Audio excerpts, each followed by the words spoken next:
too much when you don't need to. Yeah. What brings that to the table? I think as a coach, first and foremost, it's not about you. Yeah. It's not about the coach. It's about the fighter. So it's my job to understand what makes you tick. Why are you fighting Kevin Holland? What are you here for? What are your goals? And when I'm able to kind of understand and assess all those things individually, I can start to draw from what your motivations are, what's your whys, right? Francis's whys are very different than Dan Igue's. Dan Igue's are different from yours. So Abraham Maslow had a great quote, if the only tool we have is a hammer, everything looks as a nail. Yeah. My idea is to make sure that I have a toolbox of coaching ideas and ideologies to be able to approach each fighter differently. So you know to bring the drill out when it's time to bring the drill. If I'm just a hammer, don't hammer a screw. Can't hammer a screw. Yeah. And we see that in the coaching industry. I mean, there are a lot of guys that I was like literally that, right? hammering a screw into some drywall the other day, and it didn't work. Right. I'm still waiting for the sign to fall. Exactly. Exactly. Yeah. So sometimes the approach needs to change. Yeah. Sometimes my attack needs to change. Yeah. And what you might need to hear in a particular setting in a fight might not be what somebody else needs to hear, right? And I told you when we were playing quarterback always helped me. Yeah. Because I was a fiery kid. Like I wanted to grab everybody by their face mask and yell, but you wouldn't get the response you wanted out of everybody. My dad was our defensive coordinator. My dad kind of taught me that. He's like, look, man, you can't yell at everybody the same way. You can't talk to everybody the same way. So having those experiences, I think at a young age, really helped prepare me for where I'm at now in my coaching career. Yeah. You know, so when you get on that stool, that 1 minute's very intimate, right? Like when you have sweat equity, when you put that time and investment into your fighter, not only for an 8-week camp, but like Ige and I, that was our 17th fight together, pro fight together. We know what we're gonna get from one another, you know, and I think that part of it, that investment becomes important. And I know what to say in those moments. Sometimes we laugh and joke. Sometimes it's more of a heart-to-heart. Sometimes it's serious. You know, like this last fight, he was doing everything he needed to do, and I was kind of joking around with him. Yeah. Going into the third round, I got very serious because he almost finished the guy. So if my point is if I'm always at a 10, and I'm fucking screaming at you the moment the bell rings, you're never gonna understand urgency because coach is always screaming at me. Yeah. If I can talk to you how we're talking now, and then there's a moment where I see you're about to get a finish. Kev, we gotta go. Oh shit, coach is okay. He's on me right now. He sees something. Okay, let's go. Well, we're in a position where I need you to fucking capitalize on. I might raise that inflection of my voice a lot more. All right, so I'll put you on the spot on this one. Because I know you always say Francis is his own man. I watch your shit. Sure. I watch your shit. Francis is his own man. You're real. Picture perfect real. Last 3 fights. Boxing, MMA, kickboxing, fuck a jiu-jitsu match. Last 3 opponents for Francis. That's your boy. Okay, so let's just say right now, because of where we're at. Yep. Right? Obviously, right now, he wants to focus on his boxing. Yep. I would love to see him get that big boxing fight that he wants. Wilder or Fury? Either one. Or even Andy fucking Ruiz. Anyone, right? Anyone. But let's get that top 3, top 4, top 5. Okay. Let's get the bag, because that's what you want to do, right? You have to. Let's go get that bag, right? So, perfect world, my perfect world scenario. Yes. Go get Fury. Okay. Let's break the piggy bank while we can. I like it. Right? Next fight, obviously, it's gotta have to be something in PFL. So I'm just speaking hypothetically of where we're at in our situation. Yeah. If it were up to me, of course, I'd love to get that John Jones fight. So, look, there's no restrictions. Oh, no restrictions. It's your world. Bet. If my world, we would fight John tomorrow. PFL, UFC we crossover. would have fought John tomorrow. PFL, UFC crossover. International fight week, John Jones would have been my one all end all, right? Tyson, Jones, one last guy. I think you gotta either get the kid coming up, the Sergey, right? Is it the fucking Russian? Yeah. Banger, bro. You know what? I disagree. New generation, different time. Even though he absolutely devastated Stipe on the last one. Yeah. Me personally, but it's your road. It's your road. But you know, I always got to intertwine people's road. Yeah, please. Stipe rematch. Absolutely. Just so it's 2-1. Absolutely. You know what I mean? Yes. We live in that world. 1-1's cool, but 2-1. You know what I mean? There'll always be that question, and then when you make the argument of the greatest heavyweights to ever do it, right now it's still in my eyes, Stipe Miocic. Yeah. So yeah, it's 1-1. One did not go Francis's way. He got smoked. 5-rounder, which, you know, I think it's harder to beat a guy the way Stipe did rather than get knocked out. You get knocked out, I got caught. Yeah. But to hold a grown-ass man down for fucking 25 minutes and beat his ass, you got to get this. You got to get very hard to do it on the second time. Well, things had changed. you know, things had changed. You know what I mean? Maybe he moved to a better camp. I don't know. So, but then there's one more. Okay. There's one more that I would like to see, and nobody else in the world would like to see it. Let's hear it. But you know what I mean? I like both guys, and I don't feel like nobody got what they wanted in the first one. The rematch. Derek Lewis. Because we didn't. They were like, nigga, you hit hard. Oh yeah, nigga, you hit hard too. You know what I mean? Same. Yeah, it's like it was almost like when Mike Perry talked about, you know, coaches are like go, and you're like, no. It's like you go. You know, it's like go. So as much as we would like to see it, it'd probably be more so to, yeah, let's just go have a beer. Fuck what they want. Facts. So yeah. You know, we had that fight. That was the fight. We were supposed to fight him September. You know, Derek ended up fighting Gone for the interim. Yeah. So a lot of people don't understand this. You know how this business works. Pay-per-views have to have a title fight. Yes. They have to have a title fight. Yes. A lot of people don't remember the history of this, though. Amanda Nunes was supposed to fight Juliana Pena. And it got pulled out last second. She got pulled out last second. So what happened? They had to have a title fight. They did Cyril Gane, Derek Lewis. Cyril Gane, Derek Lewis. Now, the shitty thing was they spun the narrative to make it sound like Francis didn't want to fight. Yeah. Which all they had to do was say, hey, man, we're in a bind. We have to make this fight. We have to put this belt on the line because of we need a title fight. Yeah. No one else was available, bro. But it always gets spit a little different. Well, exactly. Yeah. But we were signed to fight Derek Lewis September 25th. I wouldn't mind seeing it in PFL. Hey, you never know, right? You never know. You know? Like we just said a second ago, times have changed. Hey, bro, I love Derek. I love that motherfucker. Me too. I love him. You know what? And his skits are so funny. I mean, if that's your first PFL fight, right? Who better? Who funnier? You know what I mean? But how about Francis going out and get his opponent $2 million? Minimum. That's fire. Minimum, bro. That's fire. Minimum. That's fire. Right? I'm going to tell you this. I heard that. I was like, shit. I wonder how much chicken I need to eat. You gotta eat. You know what I mean? It's like, I ain't slept like that in a long time. But hey, listen, here's what I love about Francis is his words are valid. He says something, he's going to do it. And he sticks by it. He sticks by it. He's not motivated by money. No. The money comes with the fame and all that stuff. They're all handcuffed together. It's going to be there regardless. It's going to be there regardless. But when he says something and he means it, he does it, bro. His actions speak for themselves. I think that's big. And not only that, you and I talked about this, bro. He takes care of us as coaches. He takes care of the people around him. And that's what matters most. Bro, it matters, man. It matters in the regards of like, dude, like the rising tide raises all ships, right? Yeah. Like he's on the come up. He comes in, he signs with PFL, comes in, hands me a nice check. Yeah. Hey, thanks for everything, Bubba. Thanks for sticking by me for this whole thing. Right? I haven't worked for, you haven't done anything for a whole year. Yeah. That money means a lot to me and my family, you know? Yeah. Like it helps, bro. So he's a solid cat, man. And a lot of fighters don't realize, you know what I mean? Like all the hours the coaches put in, a lot of the guys from lower level, they're not even making enough to feed themselves, so how are they going to feed the coaches? 100%. So when you make it to the top, you have to give back for those times where you ain't even able to give. 100%. So when you got fighters like that who are willing to give back, to me it means the world. I hear about guys all the time who don't pay their dues, and I just can't fuck with that. What makes you want to go to fight, like go to a fight or travel or leave your family for that individual? Yeah, right? Like nothing, bro. Like why am I doing this at this stage? You know? I don't want to. Thankfully, I've gotten to the point now in my career where I work with the people that I want to work with, right? But on the come up, you're like, man, I'm grinding, I'm going here, I'm doing that for peanuts.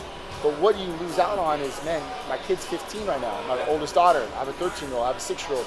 You never get that time back, man. Yeah. That's the hard part. That's a tough pill to swallow. To miss a birthday or holidays, people don't understand how fucking tragic 100%. That is to them. But when a fighter understands it and they reciprocate the love back to you, whether it's monetary, whether it's the show of love, right, whatever else, that's where your family becomes on board. That's why my family's so in tune with Francis. He's become a brother to me. Yeah. Real life. You know, motherfucker comes to dinners. He's at the house all the time. He's important because now, hey, Francis is fighting. That's part of the family. Yeah, I ain't gonna lie. Francis is way better than me because I miss all the dinners, all the birthdays. I miss everything. It's tough, man.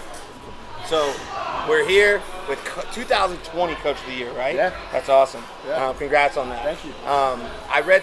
I did a bunch of research on you when Kevin actually said the wrong name, which I thought was funny on the interview. But he said some incredible things about you. Obviously, you're coaching some incredible people.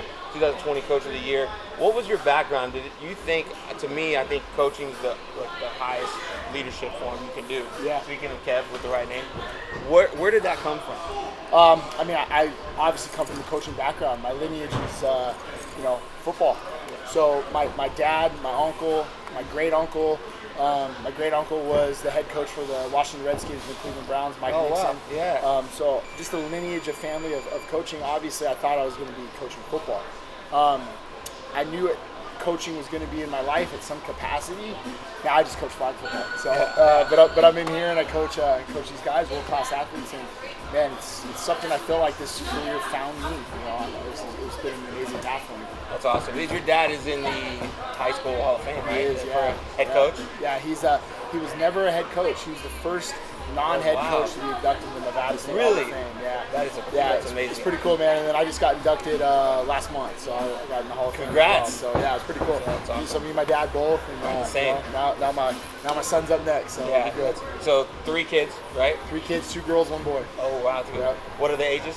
15, 13, and 6. Okay, kids football. Yeah, little man's playing ball, man. So we got some questions. So we asked the people some questions that they wanted to ask. This is the people great. on the podcast. Hell yeah. So somebody asked, "What's your why and what's your will for coaching?" Sure. Remember, this thing always changes for me. Whys, wills, your motivation, things always change, and the end game is all the same. But every year, like, I have a new kind of why. One year really resonated with me was watching 2 of my fighters reach that pinnacle. One was Chris Curtis and one was Taylor Gordata. These were 2 regional scene fighters. Chris fought in the PFL. His end game, his goal was always to make it to the UFC. But seeing him realize that dream and realize that potential. Taylor Gordata, same. Front desk girl, been in the Shrinker Tour forever since day one. Watching her make the finals to fight Kayla Harrison when she wasn't really sure what she wanted to do.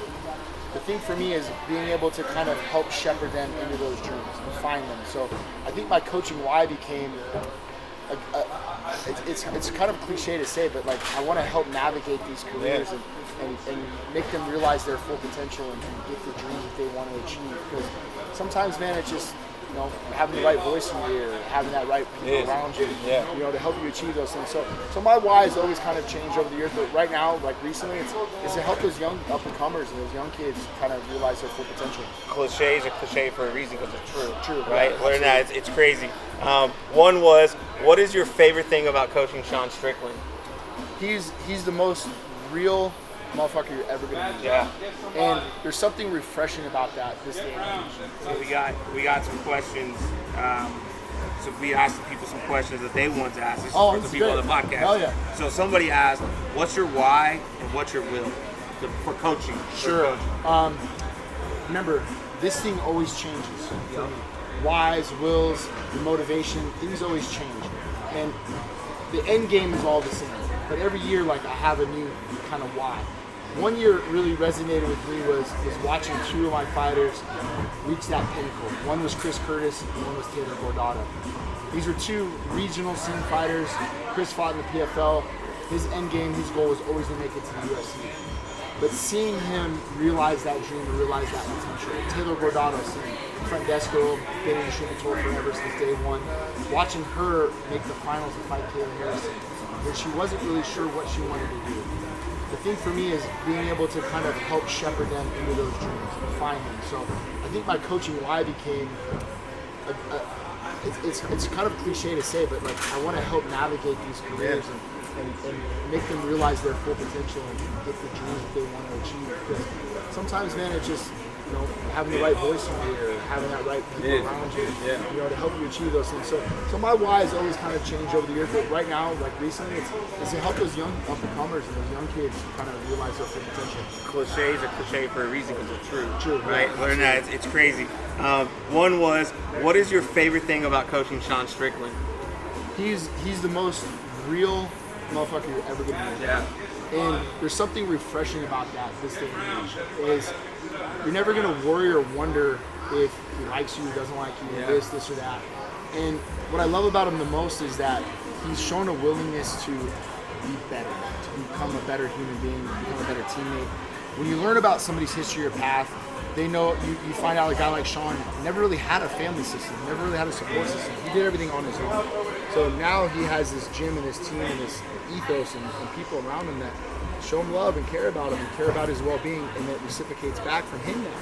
He's one of the best teammates you're ever going to meet. So I have a lot of great things I love coaching and cornering Sean Strickland. And dude, be honest with you, he's the most real motherfucker you ever did meet. Man, I know him and Kev have a little like ongoing thing, man. But you can tell the respect, right? Like even with Kev, like there's guys where, like you can tell he's like, hey man, Sean's game anywhere, anytime, you know, 100%. And just a real dude, and you appreciate that. And it's funny you say that because I know both of them very well. Yeah. And I laugh because those two would make each other so much better. They would get along, and like Kev will call me. He's like, "Yo, man, what's up with Sean? Man, I fuck with Sean. I like Sean. Yeah. Crazy. Don't tell him I said that though. Yeah. No, and Sean is the same way. Sean's like, man, I think Kevin would really benefit from having our system, our gym, the way we wrestle, the way we do this, the way we do that. He's told me that for years. Yeah. You know, so when they see each other, it's like two pit bulls that actually want to play, but you don't know how. We gotta get. Look, we're gonna make this here. We're gonna make them get together. I'm gonna work on Kev, work on Sean. We're gonna get them together. Put them on a podcast. Yes, we're gonna put them on together. I love it. The other fun fact was the guy that actually works for me. So I own a roofing company, but he goes, oh man, my cousin's a UFC fighter. I already said that. Okay, sure, you know. He's like, no, he's Sean Strickland. I go, oh shit. Yeah. I was like, how's this crazy small world? Exactly. He's there.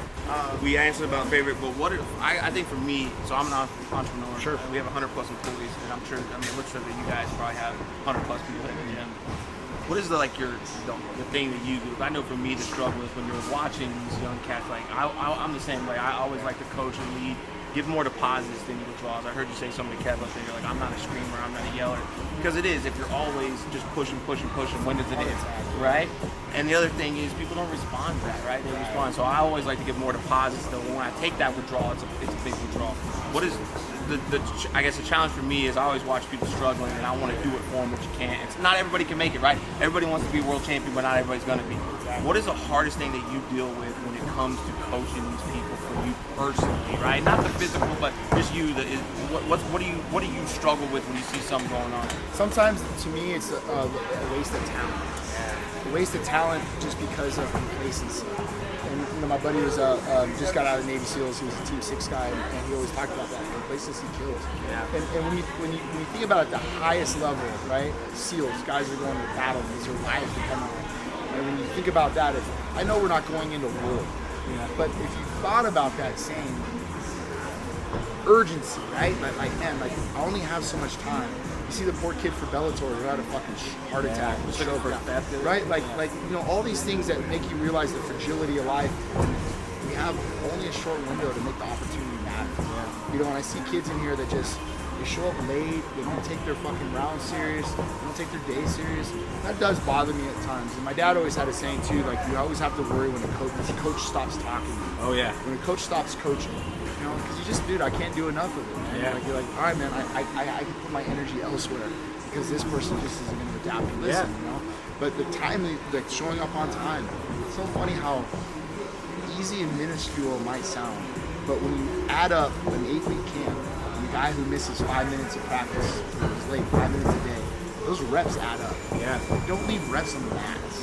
Don't do these don't cut corners. Because I watch the guys at championship level now. I watch Francis, I watch Alger.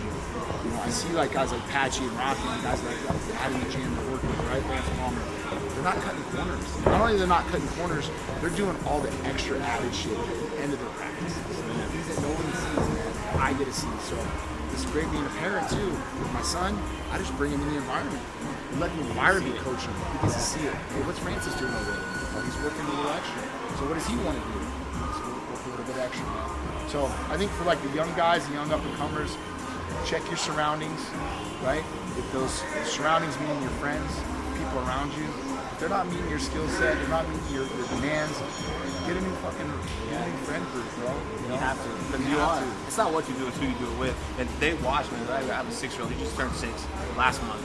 And I got my 4 wisdom teeth out a few months ago. Yeah. And I was bleeding everywhere, didn't stop bleeding. And my son said to me, Dad, I want you to stay home from work tomorrow. Yeah. I know you're bleeding. He goes, but I know you'll go to work because that's the standard set. And I'm like, who the fuck says that as a 5-year-old? But what it same as you, I brought my kid to work probably 200 days out of the year, so he's been around entrepreneurs, he's been around people hustling, so they follow that. And you're gonna adapt to what you're around, man. You're gonna be in there. Isn't that funny how like when you want your environment, the people around you to do something, do it yourself. Exactly. Right? Like I'm the first guy to mop our mats. Coach, why are you mopping the mats? Well, number one, the cleanliness of this gym falls on me. Absolutely. It can take me 10 minutes to delegate it to somebody to do it, or I can just go get it done. It sends a message. It sends a message. Hey, mopping the mats isn't below me. If I got to clean the toilets, I'm going to clean the toilets. Exactly. I got the greatest job in the world. If I got to clean that toilet once every 3 months, bro, that's easy. That's easy sacrifice. Do you see that a lot? So you watch it with, just for me, I love the basics, right? Owning a large company is started off in year one, right? You're in the business, you're working on it, and you start to grow. You got world champion athletes here, so like you said, you could not clean toilets. Do you see a lot of that with the fighters, though, as far as like, I see these people, they think that I have to do things I don't get to, and I try to humble myself. I was homeless at 14. I came from rough upbringing, so me having a good support system is key to me. But, some days I catch myself and I get out of bed, I go, man, I gotta go to work. I'm like, no. I get to do this, man. I get to sign this with the fight. I get to go compete. I get to be the. Do you see that a lot with athletes, and how, if you do, what's your coaching strategy around that? I try to revolve it around gratitude again. Yeah. I think if I feel like I get a guy or girl who feels like they're above this or that, I try to circle back towards gratitude. And even like Kevin and I were talking about the signing of the posters. That came from an athlete. Like I remember cornering a very, very name names. Yeah, but he was just like making it like a chore, and this was a chore. I was like, motherfucker, I remember when you lived at a broom closet in New York, you were sleeping in a fucking janitor's closet. Right? Don't forget about those things. Yeah. But there was no pushback. The moment you made him realize that, he's like, damn, you're right, man. Yeah. You're right. So I think it's important to always try to find gratitude in the things that we do every day, because both snowball. Like my depression can snowball like that. Like quick. If I get on that depressed, this, boo-hoo me, that motherfucker snowballs. Yeah. But so does gratitude. If I can find the things that I'm happy about and I can focus my energy on that, bro, that gratitude snowballs as well. And I'm like, man, I'm in a pretty good position. So. Yeah, winning's a habit, but unfortunately so is losing. And I think people don't realize that. We always talk about winning is a habit, but losing it is as well. And this one got just 2 more. But one, is there anyone that you coach currently that you think is going to be up and coming or a force to be reckoned with that's not on the radar right now? Not on the radar. One kid that really stands out to me is Puni Pagola. I think he actually might be spawned right here. You on the lookout? Yeah, right here in the white. All right, here we go. Puni Pagola, he fights for LFA. And then we got a kid named Kobe Fair as well. Kobe is almost like the same body, like he's same weight class and everything. Yeah. Polar opposite styles of fighters, right?